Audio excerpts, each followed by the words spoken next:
When I grew up, money was such a big part of my life. Both my parents grew up differently. My father grew up poor, so he made it his lifelong ambition to work hard and get money. My mother grew up with money, with a father who had a lot of money. However, she also grew up with a mother who was sick, and because her father had so much money, he was not interested in looking after his sick wife. He was out with all his millions of dollars and enjoying his many houses and girlfriends. So they both grew up differently. However, they both still had the same ethic of working hard and making lots of money, and that's how you have a great life. So I grew up with that as well. I grew up with thinking that money tells you who you are. Money will show you what you're worth. Money will give you power and respect. Money allows you to treat people differently, because if you have it and they don't, well, then that means that you are better than them. So growing up watching all that from my parents, then also with my grandfather as well, of someone who did have a lot of money. But then my grandfather, even with all his money, lost it all and ended up bankrupt. My father and mother, who had worked hard all their life, got to a stage in their life where they were trying to do the last big thing they wanted to build within their working type life. But then dad got sick. They ended up having to sell all their investment properties, lose all the businesses, lose the houses, lose their savings for retirement, lose their everything just to care for dad, who eventually passed away. So first I was encoded with thinking that, well, money makes you better than everyone else. Followed up with, well, if you have it, then you're just going to lose it. So it was an interesting dynamic, because as someone who has tried to work on so many different money stories, been in lots of different courses and containers and programs and read books and stories and people, etc., most people come from, I grew up poor and now I want money, but I have all these beliefs. Whereas I grew up thinking that money was more of a curse. I remember my dad had a Mercedes. My mum only drove Mercedes Benzes for a while. That's all she liked, was a Mercedes. But I remember when dad wanted to drop us off at school, I would make him park down the street because I thought that was embarrassing. You're not dropping me off in that car. How embarrassing. I remember in primary school once, and mum and dad decided to buy, it was in summer, it was really hot. We didn't have aircon back then. And my parents bought watermelons for the whole school so that all the kids could have watermelons because it was hot, it would cool us down. And everyone at school used to call us money bags. And like, people can laugh at that and go, oh, you poor child. But that is just as bad as someone who grew up poor and didn't know where their next meal was coming from. But no one realizes how the different experiences we have can create similar money problems. I could go on and on and on about the different levels of money and the stories that I have lived with or dealt with or experienced, and what I've tried to work through and what I've tried to move through. But there's many people who can do that. There's many people who can tell you that. There's so many amazing people who can help you really shift your energy and really make you look at money in a different way, to understand that the beliefs that you are holding, whether they are, I grew up rich and now I hate it, or I grew up poor and now I want more. Whichever school of thought you're coming from, there's many ways that you can look at all those beliefs that you're holding and find ways to shift them. However, what's sort of been coming through for me, and it's weird why I'm actually talking about money today, because that's not on the hot topic of things I want to talk about. There are so many other cooler things I'd rather talk about, but here I am talking about money today. So enjoy. And as growing up and having my own money beliefs and this confliction of thought schools, and then, eventually meeting my husband and him growing up with a totally different growing up style to me and his own beliefs of money. And it's like, okay, well, here's another point of view again. And it was just so many things that were related to our beliefs in money, especially with my husband. My husband struggled so much with his own money issues and the old school, oh, I never have any money, I'm so poor. And we know that when we keep talking about that, guess what? You got to bring more of that into your life. And he never understood that. And I never understood that. And when I first started going down my spiritual healing journey, the first step I wanted to do was to learn how to manifest and create money so that I could fix my life, because money was going to make my husband happy. It was going to make our experiences alive, and we'd be able to do what we want, buy what we want. It was going to fix everything, because once you have money, you're not going to have problems, right? That's what I thought. Fast forward a few years and we all know that's not true. And I remember even trying to learn as much as I could about how to manifest money, that I even wrote a book that I sold on Amazon. Don't worry, it's not for sale anymore. It was a pretty good book. And if I had received that when I first started, it would have been helpful. And just to sidetrack, I do believe that everything that we create when we're on our journey, and I know this is a fact for me, is I'm creating it for me. It was for me first. I wanted to manifest money, so I wrote a book. How are you going to learn something more than anyone else about something? Write about it, teach it, talk about it. But through all the process and over the years and learning and understanding the layers and the attachments to money, and it was even recently with one of my most recent deep layers of trauma that I released was entangled with the money belief and the loss of both my husband and my father, and watching them both take their last breath. But it was attached to their conflicting money beliefs and how it was all sort of raveled up together. And that's a long story for another day, but it just proves how many layers of this we can have, how many different arms or strands or different levels of our beliefs that we hold on to, our things that we think we know about things. And I could talk about many different people who talk about money, who really speak about it in a way that can really make us shift our thoughts and shift our beliefs and see it in a whole different light. We can look at the money as love, money is energy, money's already here. We've just got to move it from this energetic source over to here. Money is the lubrication of our existence. There are so many ways we can reframe it. But what I want to talk about is how we attach the money to our worth. And obviously that was a belief that I held onto for a long time. But we're not going to talk about it in the way of, oh, you are not your money, you are not your worth, etc. The way that I see our evolution and the way that we're traveling in the creation of Web3 and the whole crypto and NFT world and whatever else comes next after that, how do we place our worth on money? And I just want to explain this a little bit. I'm not an expert on NFT, crypto, Web3. I'm learning. It's a whole nother world and mindset for me to tackle.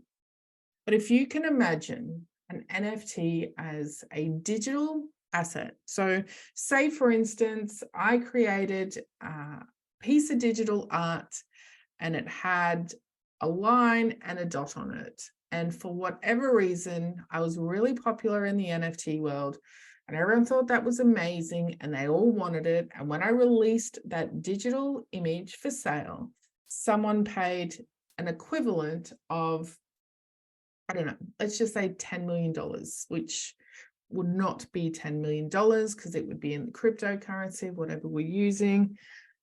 So say it was the equivalent of $10 million, but it's not $10 million sitting in my bank account. It is a perceived equivalence, but in cryptocurrency. And I do not know what the exchange rates are, but say it was like 100 Ether or something. So we're looking at that as a value for that digital art that I had created.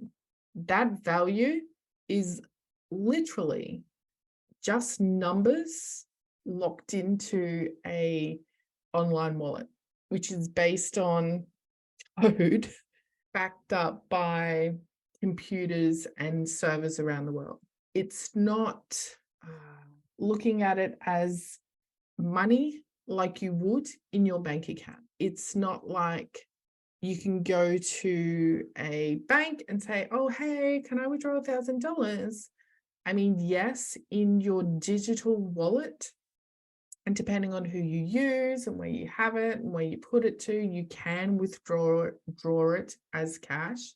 But as a amount of digital currency that is just sitting in this digital online space somewhere, if we move towards that as our new currency of being, instead of what we would call normal money or typical dollars or the cash that we have right now, how do we place the worth on ourselves? So when we talk about that image and receiving $10 million, if someone else who just started with NFTs created a digital piece of art and they listed it for $10 million and no one knew who they were and no one knew nothing about their art and no one was interested in it, even though it was a similar design, theirs is not worth $10 million, but mine was. Why? The way that I see like the NFT and the cryptocurrency space is, it's a whole mind shift change. It's no longer, okay, this is a quality piece of equipment, so I'm going to charge a high price, versus this is made in a third world country. It's an inferior product, but I'm going to sell it really cheap. We can no longer look at two things and say, okay, this is really cheap and poorly made, or this is made really well and requires a high price. With NFTs and crypto, someone can create an NFT and you will look at it and go, ew, but it can be worth millions of dollars. And someone else could create something that looks very similar. It can't be the same because it's the whole reason to it is it has to be original and it has to be yours, will be worth nothing. So you can no longer look at two things and say, yes, that requires a high price, and yes, that requires a low price, because it's still being created by a person. That person who has the one that is not popular, that no one wants to buy, could be an actual artist, someone who thought about it, who took time to create it. The other one that's asking for millions of dollars could be someone who just asked an AI program to create it. It could be something that was just reflected as being generated from a series of code. Yet in that space, in that NFT space, that item is worth more than the one that has the physical touch to it, versus back in the old world, the world we're in right now, where we can look at two products, it would be the opposite. If this person was a very famous artist and they had created this original piece of work, it would be worth lots of money. And this thing that was just created from a computer would be worth nothing. But in this new space, in this digital space, all those rules go out the door. And you're wondering why I'm talking so much about this. And then if we relate this all back to money, how then are we going to attach our beliefs and our stories and our worth to money if money is no longer holding those stories? Because right now where we're at, the beliefs that we have, we truly sit in the fact that if you have lots of money, you must be really good at what you're doing. You must be really good at business. You have a wealthy family, or you were extremely lucky. There's no just having lots of money for no reason. Right now, we will look at people with money in different eyes, regardless of who you are and what beliefs you have. We will still run all these stories. We will still believe that You know, if this person's got $100,000 car and this one's got a $1,000 car, that the one with the $100,000 car is probably a better person. They're probably a better quality person. They probably live somewhere a lot nicer. We're still going to make those judgments. Yeah, we move over to this digital world and it's all those rules go out the door. So how are you going to feel when there's this 13-year-old kid who's really good on a computer, who's created these AI-generated NFT pieces of artwork and is now sitting there being a millionaire without finishing school, without walking outside his front door, without lifting a finger because the computer did it, but he is now a millionaire. So how do we look at his worth now? How do we judge his character? We can't. And this is where I see our future going. This is where I see we are evolving to, is a place where we can no longer feel like the monetary system or the currency that gives us value is attached to our beliefs, our worth, and who we are anymore. Because let's be real, we know we're going to move eventually over to some sort of different currency, whether it's in our lifetime, in our kids' lifetime. It's something that I see is going to happen, whether we like it or not. I also see there's possibilities for us to find new ways to have value and worth, but they won't be relating to money anymore. And the way that I see it, I try to tap into, okay, what does money look like? Now, as you know, I see strands, I see energetic strands and colors, and they're always moving, they're always flowing, they're always connected. I wanted to see what money looked like. So show me what money looks like. And it was a rounded, gridded cube formation. That doesn't make sense with words. But imagine a 3D looking cube or square, but round all the lines, and then join them all together in a very organized and systematic pattern. That's what I see. So what that tells me, it's like a gridded system that's been put in place to contain us into certain beliefs and into certain ways that they want us to think or believe or to act upon. And to me, it's just another layer of things that have been created to hold us back, depending on what school you come from, not school, depending on what thought process you have right now on how you believe our existence is and what you believe is your reality or not. There are forces and things that are created in our existence that do not want us to make those strides towards the truth of who we are, or to shine in the amazing beings that we can be and to be the full expression of ourselves. There are things that are here to keep us down. And by seeing that image allowed me to really see how money keeps us down. And of all the things that we can look at that holds us back from achieving everything that we want, money is one of the biggest topics that can be related to so many levels and layers of beliefs and stories, and the way we act, the way we create our lives, the way we place our judgments, the way we view others. It can be attached to so many things. It's probably, it's money and love, right? The two biggest things that can be coded with so much. And it's only through our own experience that we are going to hold on to these different beliefs and these different ideas about it.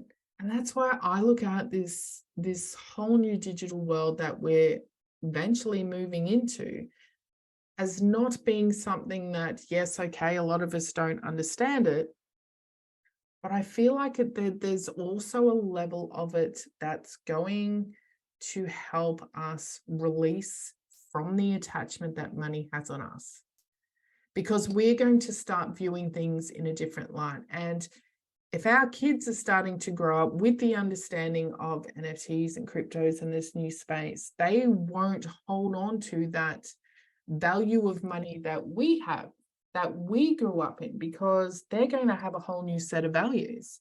And I'm not saying that they're not going to have the same issues, or their beliefs system may be different to ours and have their own issues or problems that come up, but they're not going to hold on to those money stories like we are. We are fully evolving into the releasing of those money stories, not just through us looking at them and allowing them and seeing the illusion in these beliefs that we're holding on to, not just that sort of movement. I think as a collective start moving into these new thought patterns and not giving the money the attachment to so many other things, and moving into other possibilities of what we would deem as worth, is just going to lead us more and more into truer versions of ourselves. Can you imagine? And I'm pretty sure that whoever listens to this, somewhere along the line, you could think of at least one money story right now that you are holding on to, or one that you've held on to, or one that you thought was true, and now you sort of go, maybe it's not, or one that you've now decided to change, or one that you can see in others. Anyone can list a money story right now and say, people with money, blah, blah, blah. Me and money, blah, blah, blah. You are all going to have a story. But if we start moving into not having money and thinking more about our digital currency as just a means to continue the flow of our existence, to allow our experiences to come into fruition, to allow us to exist in this 3D world, because what do we need money for? We need it to live. We need to eat. We need to live somewhere. We want to experience things. And I could go on a whole tangent and go back to, what about the olden days, where they really didn't have money and they grew their own food and created and built their own houses, and they didn't have all those other things that we do now and that we are now used to and that we really want to have. So they would still have held onto their worth even without money, based on, I don't know, how many animals they had, or how big their house was they created, or how many hectares of land that they had. They could still have that level of attachment even without money, based on the things that they were having or holding on to in their experience. Versus as we move to this new digital world, you can't put an attachment on anything, because even if you are that person creating that digital art and it's worth millions and millions of dollars, it's so volatile, that industry right now, that value, or even that money that you are holding in a particular type of cryptocurrency, could suddenly have no worth. It could be suddenly worth $1, even though that artwork still held a value based on that currency at that time, because of whatever reasons, and I really don't understand how it fluctuates.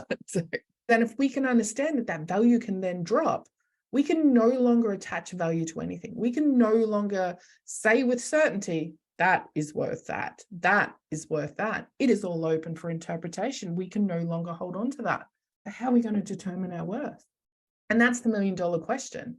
And I feel like the way that we can move towards that and sort of allow this new thought process, this new understanding, there's no value on anything anymore, people are going to be more judged or more looked at the character of who they are. What are their values? What are their truths? What are they doing? What are they being? What are they saying? How are they acting? How do they interact with me? How do I feel about the things they say? What does their presence do when I'm in that? We can no longer then attach it to anything. We can no longer attach who we are and what our worth is to money, to the things we have, to the experiences that we hold on to. It's more going to be more about our character, more about who we are. So I just think that's just another reason, and we all know this is where we're heading towards. It's for us, and especially this year, is about us stepping up and stepping into the truth of who we are.